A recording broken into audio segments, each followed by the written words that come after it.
ओम शांती। आज आहे 8 जुलै 2026 ची मुरली।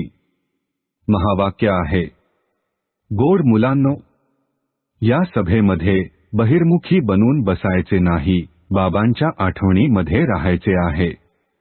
मित्रसंबंधी किंवा धंदा इत्यादीची आठवण केल्याने वायुमंडळामध्ये विघ्न पडते।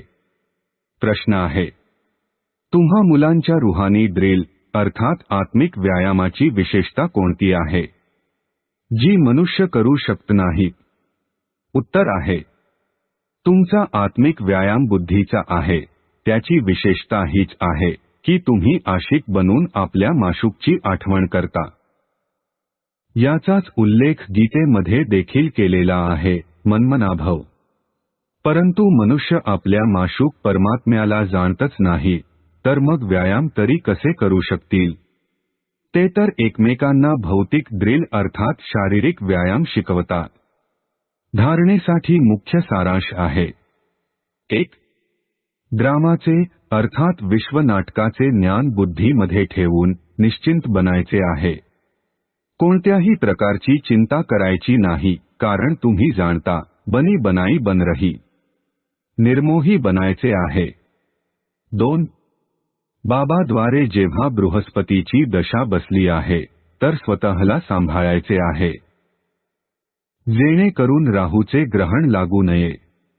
कोणतीही ग्रहचारी असेल तर तिला ज्ञानदानाने समाप्त करायचे आहे।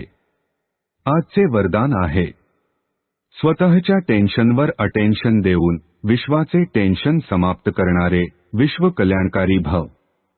स्पष्टीकरण आहे, जेव्हा दुसऱ्याकडे जास्त लक्ष देता, तेव्हा आपल्याकडे दुर्लक्ष झाल्यामुळे तणाव निर्माण होतो।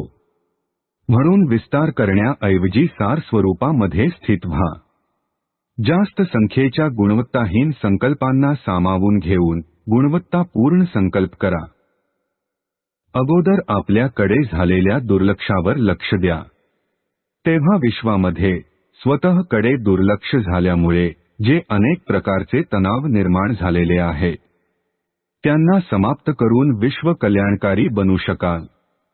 पहिले स्वतःला पहा, आपली सेवा अगोदर आपली सेवा कराल तर दुसऱ्यांची सेवा आपोआपच होईल। स्लोगन आहे, योगाची अनुभूती करायची असेल तर दृढतेच्या शक्तीद्वारे मनाला नियंत्रित करा। ओम शांती।